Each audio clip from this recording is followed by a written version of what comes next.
2008 model Kia Rio 1.5 motor.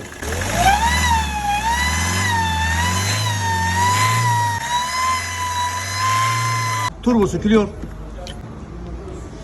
Görmüş olduğunuz pervane. Yanlardan yemiş. Asıl en büyük yediği yer burası. Tam şu nokta. Evet. Gördün Pervane mü? yemiş aynen net. Eksenel boşluk yapmış. Yani buraları hep sürtmüş. Bak görüyor musun bak şu dibi. Gövdeyi hep sürtmüş kendisi. Görüyor musun? Evet, gövdeyi çizmiş. Evet. Turbo revizyondan geldi değişen parça. Pervaneyi Şurada görüyorsunuz. parçalar kopmuş bak görüyor musun? Bak buralar tam, buralar yarım. O parça da gelmiş. Yani şunun gibi olması gerekirken şunun gibi. Bak bunu görüyor musun? Evet. Yemiş. Hatta içeriden daha net görürsün. Kırık. Revizyon olmuş turbo ve pervane.